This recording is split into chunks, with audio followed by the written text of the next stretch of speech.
Hai and welcome to The Flick bareng gue Rabi dan di belakang kamera ada Hani. di program Movie Talk. Movie Talk adalah sebuah program di mana kita akan mendiskusikan dan membahas satu film yang sudah kita tonton pastinya. Pada video ini kita bahas film apaan? Thor. Tanpa berlama-lama, kita akan langsung masuk ke sinopsisnya. Sinopsis akan dibacakan oleh Hani. Hani, silahkan. Jadi film Thor ini menceritakan Thor, sang dewa petir yang merupakan anak dari Odin, seorang raja Asgard, yang si Thor ini lagi bersiap lah untuk naik tahta menjadi raja Asgard selanjutnya. Namun hal tersebut menjadi kacau saat Frost Giants yang merupakan musuh bebuyutannya Odin itu mengambil sebuah kotak berharga di istananya Asgard. Nah, Thor yang emosi melihatnya itu langsung mendatangi Jotunheim untuk berperang melawan Frost Giant.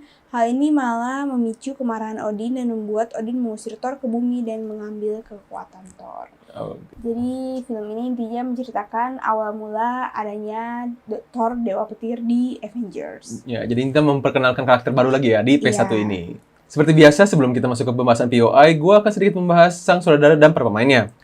Untuk sang saudara nih Han, kembali lagi nih si Kenneth Branagh. Iya. Yang kita udah berkali-kali bahas ya akhir ini. Iya. Dia itu yang saudara Murder on the Orient Express, Death on the Nile, dan kemarin yang paling terbaru itu A Haunting in Venice. Yes. Dan juga kalau film-film sebelum-sebelumnya itu ada yang Cinderella, Frankenstein, sama Jack Ryan's Shadow Recruit. Jadi kita bahas Kenneth Branagh itu udah cukup sering ya akhir-akhir ini Han ya. Iya, benar-benar. Nah, selanjutnya untuk pemain yang menjadi Thor yaitulah Chris Hemsworth. Beliau ini kalau kata aku Han ya, dia tuh lebih cocok ke action sih sebenarnya. Karena ada beberapa film action ya kayak Extraction 1 2, 12 Strong, The Huntsman. Itu film-film actionnya tuh keren-keren. Dia itu katanya. Dia juga badannya tuh emang udah Jadi cocok. banget. Iya, jadi banget buat jadi yang bertarung gitu ya. Iya. Makanya dia peranin Thor kata aku pas banget sih sebagai Thor kan yang udahlah badan berantemnya doang gitu. Iya, yang kuat lah. Iya gitu. Tapi dia juga pernah main selain film action tuh ada juga Ghostbuster 2016. Jadi Ghostbuster tapi di di remake gitu dan dia tuh berperan sebagai asistennya kalau nggak salah dan juga film Rush yang tentang mobil-mobilan gitulah. Oke. Nah selanjutnya ada juga nih salah satu living legend yaitu Anthony Hopkins. Aku pertama kali nonton itu film di Hannibal. Yang dia jadi Hannibal Lecter, dia itu yang jadi psikopat jenius tapi yang makan daging orang. Hah? Hannibal Lecter. Hannibal banget ya. Hannibal banget emang Hannibal. Itu dia jadi orang yang jenius, yang psikopat, tapi anggun, dermawan gitu. Wow. Pokoknya aktingnya keren lah. Terus beberapa filmnya lainnya lagi, yaitu ada The Silence of the Lambs. Itu juga kayak lanjutannya dari Hannibal. Dia juga bermain di Transformer Last Night. Noah, film yang sempat, yang sangat dicekam itu. Gara-gara masalah ceritanya itu. Cerita Nabi Nuh ya? Iya, gitu. Terus The Ride, itu keren banget, film horor juga beliau. Beowulf, Heart in Atlantis, ada juga di Red 2 bareng Bruce Willis, dan yang terakhir itu yang paling terkesan adalah Bram Stoker's Dracula. Kalau Hani pernah nonton film ini nggak? Jujur aku belum pernah sih kalau Anthony Hopkins ini. Nah jujur, aku kaget sih kenapa Anthony yang dapat peran ini, karena di film-film sebelumnya tuh, dia tuh selalu jadi yang, psikopat gitu. Yang serius, yang psikopat, tapi bisa ngelucu gitu. Iya. Tapi di sini dia Odin karakternya serius gitu, benar-benar serius. Terus kayak bijaksana, iya, beribawa wise yang gitu loh. Ya. Raja banget lah dia. Mencontohkan sosok raja yang bijak lah gitu. Selanjutnya ada Tom Hiddleston. Jujur aku baru dikit sih kalau nonton dia itu pernah main di Kong Skull Island tentang King Kong. Terus Crimson Peak, film ya horor gitulah. Eyes of the Light sama The Deep Blue Sea. Nah, untuk pemeran si Jenny Han, yaitu Natalie Portman. Dia ini bermain di film yang paling aku suka banget, yaitu V for Vendetta. Dia main ya? Main di situ dia jadi karakter utama ceweknya. Dia itu di sini aktingnya benar-benar gila. Bahkan dia itu di film ini ya, di V for Vendetta, dia rela cukur rambut sampai botak. Bukan botak sih, maksudnya sampai tipis gitu rambutnya. Wow, keren banget. Iya, karena pokoknya totalitas banget lah di film ini. Dan aktingnya luar biasa lah. Tapi mungkin nanti kita bikin ya, V for Vendetta ya. Ada juga film beliau yang sangat terkenal, yaitu Black Swan, yang tentang Marlena. Iya, aku tahu. Terus di Star Wars 1, 2, 3, dia bermain sebagai, aku lupa siapa namanya, yang istrinya Anakin lah. Terus selanjutnya ada Zoolanders sama Mars Attack. Selanjutnya yang bermain sebagai profesor yang jadi rekannya si Jane, yaitu Stellan Skarsgård. Ini sorry ya kalau salah penyebutan. Kalau tulisannya siapa? Dia Swedish actor. Swedish actor ya, Swedish actor. Skarsgård. Ya, Nah, aku juga bingung nyebutnya. beliau ini main di spin-off-nya Star Wars yaitu Dune Part 1. Terus Cinderella dia muncul, Angel and Demons yang bareng Tom Hanks, Pirate of Caribbean. Dia ini yang bapaknya Orlando Bloom.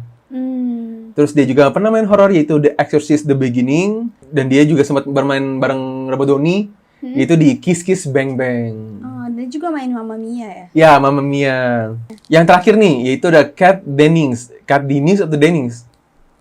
Ya itulah pokoknya. Paling yang ikonik dari dia yaitu ya Two Broke Girls ya. Iya sih, aku suka banget sih sama dia. Entah kenapa ya, bawaannya tuh lucu gitu. Terus di Big Mama House 2 itu yang bareng Martin Lawrence sama itu yang bareng Emma Stone.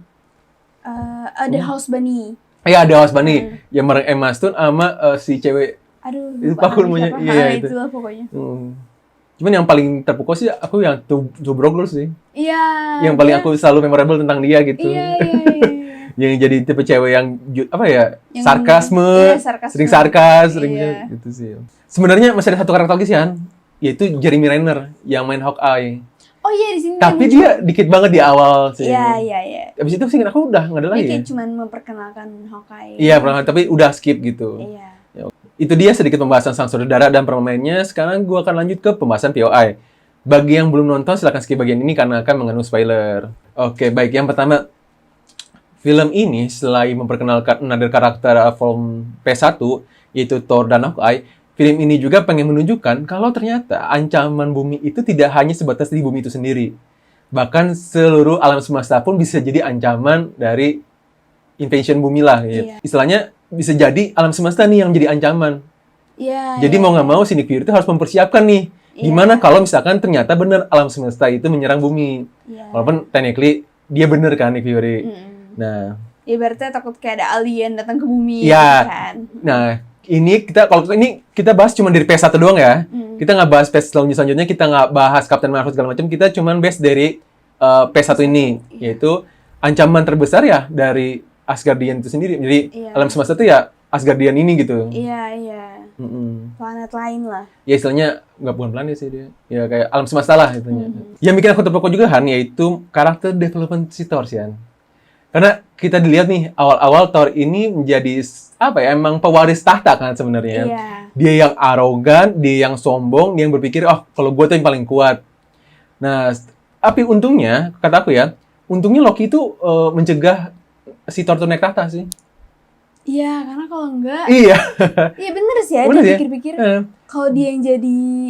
maksudnya dia pada saat itu dia menjadi raja, dia nggak diusir ke bumi, dia kan tetap arogan. Iya, yang aku takutkan bahkan Avenger nggak bakal ada gitu. Iya. Karena kalau misalkan dia langsung jadi King Thor, kalau dia langsung jadi raja, kayaknya tuh Jotunheim udah hilang gitu. Iya, dan Loki pun tidak akan menginvasi ke bumi. Iya. Loki tidak akan ketemu si Thanos segala macam. Iya, benar. Kalau buat aku Han, justru si Avenger ini mesti terima kasih sama Loki gitu. Karena kalau itulah si Loki bisa ngebuat Thor turun ke bumi nyari dia. Dia yang bikin Thor belajar apa artinya sebuah kehidupan gitu. Jadi yang tadinya tuh dia arogan sombong, yang nggak mau peduli dengan yang lain, dia dibuang ke bumi. Disitulah dia belajar dari manusia itu sendiri kan, dari manusia biasa lah. Oh ternyata manusia itu saling tolong menolong, saling membantu lah istilahnya. Dia belajar lagi arti menjadi seorang pemimpin lah. Iya gitu. Jadi ketika dia film tuh, dia tuh menjadi sosok Thor yang lebih bijak, nggak bijak banget sih, lebih bijak, lebih sabaran, karena kalau kita lihat tuh awal tuh emosian mulu kan dia. Tapi Thor emang selalu emosian. Iya sih. Kayak, ini kalau sampai ke Avengers Endgame kan emang kelihatan tuh dia labil emosinya. Cuman iya sih memang lebih mending daripada pada saat dia di awal-awal. Iya, gitu. At least dia berkembang lah karakter development-nya gitu sih. Yang aku highlight juga di sini animasinya bagus. Iya, keren sih. Ini yang membuat aku kembali kagum dengan Kenneth Branagh. Maksudnya dulu aku udah nonton film Thor ini, sebelum tahu dia ada sutradaranya kan. Cuma kayak keren banget animasinya. Tapi ceritanya tuh dibandingin sama yang lain agak B aja sih. Maksudnya kayak konfliknya tuh Thor tuh intinya cuman kalau yang Thor pertama tuh intinya kayak Loki cemburu, anak yang pengen dianggap sama bapaknya, terus dia cemburu sama kakaknya, terus ya udah dia buat kekacauan gitu. Terus Thor juga cuman anak yang mau jadi raja tapi dia masih sombong, egois, merasa dia bisa, akhirnya dia diajarin lagi. Jadi kayak ceritanya ya so-so lah gitu. Iya sih, kalau dibandingin dengan film-film sebelumnya sih iya sih, bahkan ceritanya lebih kompleks yang Incredible Hulk kata aku. Iya. Incredible Hulk tuh lebih kompleks loh ceritanya dibanding ini. Kompleks kan, lebih Iron Man juga masih kayak Captain America lebih. Iya. Tapi ya mungkin aku sih masih memaklumi Thor yang pertama karena ya udah ini kan pengenalan karakternya di awal. Ini kan kita cuma sekedar pengenalan doang nih, ada karakter Thor nih yang akan jadi di PS1 ada ini. Ada Loki villainnya. Gitu. Aku setuju sih sama visualnya sih, apalagi yang di Asgardian. Itu keren banget sih sebenarnya. Iya, bagus loh. Dan itu film 2011 kan? Iya, 2011. Itu keren banget sih visualnya. Apalagi pas itu aku inget banget, kita nontonnya di bioskop nggak sih tahun-tahun segitu? Oh iya. Iya, mungkin kalau aku pribadi jujur nontonnya di Disney. Oh, di Disney. Aku inget banget pas itu kan masih SMA aku. Iya. Masih SMA terus nontonnya di bioskop. Kalau aku termasuk telat sih nonton Thor. Tapi di bioskop tuh keren banget sih, Ren. Iya, kebayang sih kalau di bioskop. Kebayang karena di TV aja kita keren gitu kan. Iya, di bioskop tuh wah jauh lebih memanjakan mata sih itu. Iya. Tapi untungnya Han, walaupun ceritanya rada B aja tapi face-nya dibikin cepet sih. Iya, benar. Nggak bertele-tele langsung beres gitu. Jadi ya aku setuju sih walaupun emang ceritanya B aja tapi untungnya dibantu sama face yang cepet jadi kita nggak bikin bosen sih. Buat aku ya, di sini tuh jokes-jokesnya itu lebih ke kagetnya Thor terhadap perbedaan kehidupan di bumi sih. Oh iya. Iya, kan dia kan dari luar angkasa nih, terus ke bumi. Oh, ternyata di bumi kayak gini ya, di bumi kayak gini ya. Oh, ternyata orang-orang tuh nggak pakai kuda gitu, pakainya mobil gitu segala macam. Dia tiba-tiba dia suka makanan, dia pengen nambah, iya. terus dia malah ngelempar gelasnya. Pecahin gelasnya. Iya. Jadi ya jokes-jokesnya mungkin lebih ke situnya doang sih, tapi dari segi situation juga nggak dia aja sih. Iya, maksudnya kayak bukan yang lucu banget gitu ya. Cuman ya oke lah. Iya, oke lah gitu. Jadi sekian pembahasan dari kita. Ini dikit ya sebenarnya Han ya. Iya. Mungkin harusnya maksudnya pelik-pelik sekali ya. Cuman nggak apa-apa karena kita sangat suka dengan DC dan Marvel. Aku sih lebih suka DC Marvel sih. Iya, aku anak Marvel sih. Iya, coba jadi kita bikin ini ke movie talk lah ya. Intinya film ini tuh aku nggak bilang ceritanya bagus banget, tapi aku juga nggak bilang ceritanya jelek, filmnya jelek. Jadi intinya kayak visualnya bagus, cuman ya ini film bisa dimaklumi lah untuk dari segi cerita ya. Iya. Karena ini ya pertama pengenalan gitu. Ya diharapkan sih Thor selanjutnya nggak begitu ya gitu. Ya, let's see lah ya. Ini kita ceritanya sebagai POV kalau kita pertama kali nonton Marvel Thor ini ya. Iya. Yes, karena ya bener sih kan. Karena emang ceritanya ya emang sebagai pengenalan aja dan juga sebagai petunjuk kalau nanti bakal ada ancaman dari alam semesta. Oke, mungkin sekian aja kali dari kita Han ya. Bagi yang mau nonton film Thor ini ada di Disney Hotstar ya. Pada saat video ini dipublish masih ada di Disney Hotstar. So, we hope you guys enjoy this video. Thanks for watching and see you when I see you.